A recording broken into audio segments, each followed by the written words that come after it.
First ever factory outlet Mukunda jewellery KPHB Kothapet Khammam Somajiguda Hanamkonda.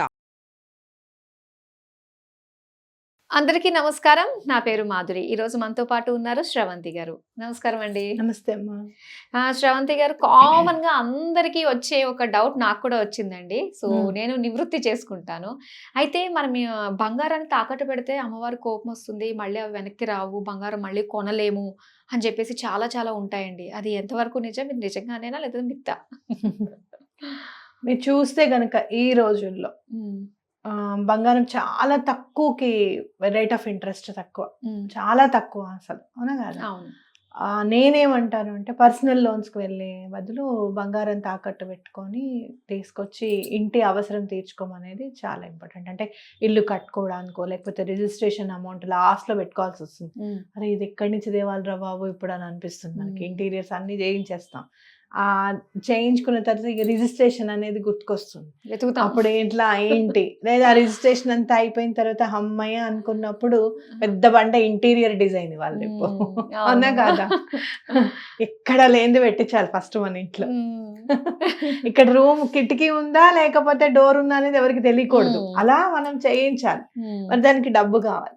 కానీ నిజంగా చెప్పాలి అని అంటే మనకి ఏదైనా అవసరం ఉంది అంటేనే బంగారం తాకట్టు పెట్టడం అనేది ఇంపార్టెంట్. అప్పు చేస్తున్నాము అని అంటే ఆ అవసరం ఎంత అంటే మనం పోస్ట్ పోన్ చేయగలిగేదా, లేదు అంటే కనుక ఇప్పటికిప్పుడే కట్టేయాలి. పిల్లల ఫీజు ఉంటుంది, ఇంటికి సంబంధించిన సొంత ఇంటి కళ నెరవేర్చుకోవడానికి ఉంటుంది. అలాంటప్పుడు మాత్రమే మనం ఏమైనా అప్పు చేయాలి అనేది గుర్తుపెట్టుకోవాలి.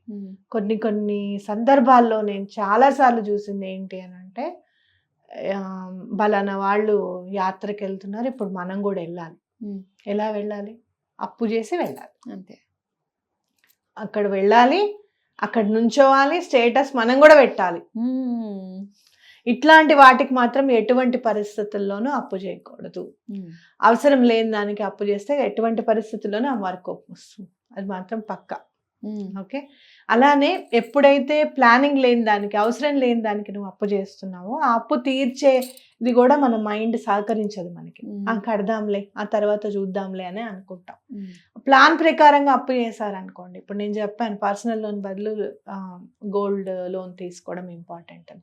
ఆ పర్సనల్ లోన్ బ్యాంకు వాడికైతే కడతారండి, మనకి లోన్ గోల్డ్కి ఎక్కడ కడతారు అని అనుకుంటే అలా కాదు అని భార్యాభర్తలు ఇద్దరు కూడా కూర్చొని నాకు ఇవ్వండి, ప్రతి నెల నేను గోల్డ్కి ట్రాన్స్ఫర్ చేసేస్తాను, లేకపోతే గోల్డ్ లోన్ ఫస్ట్ ట్రాన్స్ఫర్ చేసేసేయండి. ఎట్లా అయితే మనం పర్సనల్ లోన్కి ట్రాన్స్ఫర్ చేస్తామో అలానే ట్రాన్స్ఫర్ చేయండి అని చెప్పడం చాలా ఇంపార్టెంట్. అంటే అధిక మొత్తంలో ఎక్కడైతే వడ్డీ ఉందో అది తీర్చుకోవడానికి గోల్డ్ లోన్ పెట్టుకోవడం కూడా చాలా ఇంపార్టెంట్ అని మనం చెప్పుకోవచ్చు అనమాట.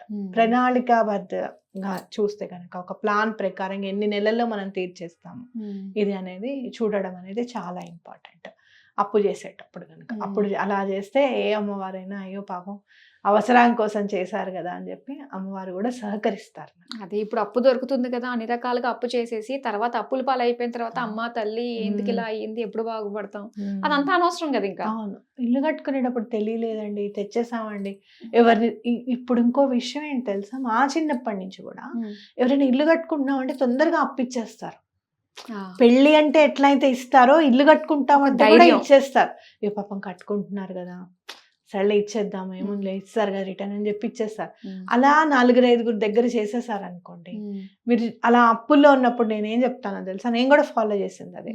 చిన్నగా చేసుకోండి ఫంక్షన్, 10 మందినే పిలిచి ఫంక్షన్ చేసుకోండి. ఇంపార్టెంట్ ఎవరున్నారు, మీ పేరెంట్స్, మీ మేనత్త వాళ్ళు, మీ పిన్నులు, ఎందుకంటే చాలా ఎప్పటి నుంచో మనని కాంక్షించేవారు, అయ్యో మన వెల్ విషర్స్, వాళ్ళనే పిలిచి చేసుకోండి ఫంక్షన్, అవునా కాదా?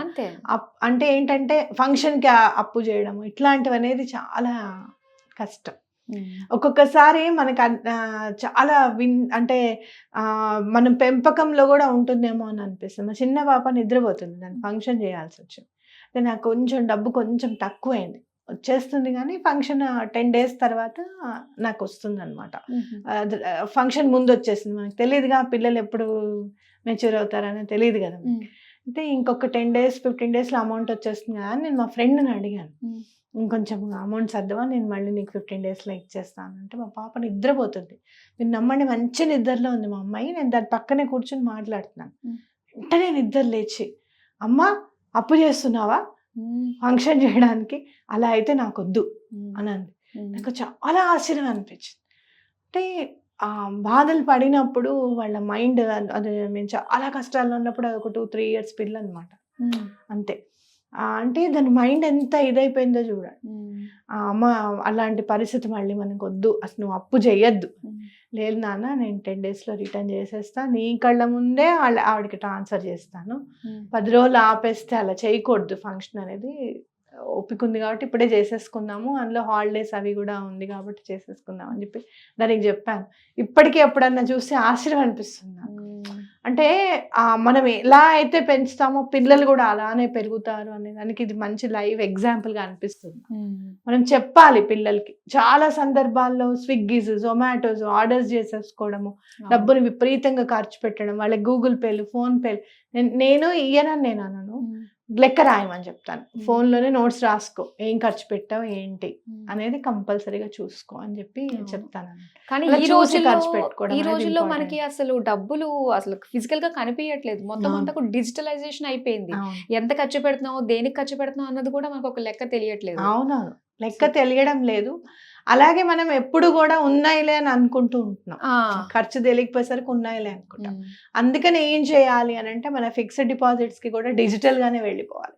మనం ఏదైతే ప్రతి నెల దాయడానికి చూస్తున్నామో అది డిజిటల్ గా ముందు దాయాలి. ఫస్ట్ దాచిన తర్వాతే ఖర్చు పెట్టుకోవాలి. నేను ఎప్పుడు అనుకుంటాను, నీకు 50,000 జీతం అని అనుకుంటే నువ్వు 40,000 అనే అనుకో, ముందు 10,000 తీసి దాచేసాయి, ఫస్ట్ ఆ మిగిలిన దాంట్లోనే ఖర్చు పెట్టుకోవాలనేది నా అభిమతం అనమాట. అలా అయితేనే దాయగలుగుతాం, నెలాఖరికి వచ్చేవరకు అలా దాయలేము మళ్ళీ. అది మనం కొంచెం ప్లాన్ చేసుకుంటే ఆ ప్రకారంగా వెళ్ళిపోవచ్చు. అంతేగాని అప్పు ఎప్పుడు లక్ష్మీదేవి, ఎప్పుడు కోపం వస్తుంది లక్ష్మీదేవికి అని అంటే మీరు అనవసరంగా వడ్డీ కట్టేటప్పుడు, అనవసరంగా అపాత్ర దానాలు చేసినప్పుడు, లేదు అంటే కనుక అనవసరమైన ఖర్చులు పెట్టినప్పుడు, ఇలాంటి వాటికి మాత్రం తప్పకుండా మనం బేర్ చేయాల్సిందే ఆవిడ కోపాన్ని. అంతే. చాలా చక్కగా వివరించారండి, ఎలా చేసుకోవాలి, ప్రణాళికాబద్ధంగా మనం ఏ విధంగా దాచుకోవాలి, ఖర్చు పెట్టుకోవాలి అనేది. ఇంత చక్కగా వివరించినందుకు ధన్యవాదాలు. ఇలా లక్ష్మీదేవి అనుగ్రహం పొందాలంటే మరి శ్రవంతి గారు చెప్పినట్టుగానే ఇవన్నీ విధి విధానాలన్నీ కూడా పాటిస్తే అంత మంచి జరుగుతుంది. మరి ఇది ఇవాల్టి కార్యక్రమం. మరో కార్యక్రమంతో మళ్ళీ మీ ముందుంటాం. అంతవరకు సెలవు, నమస్తే.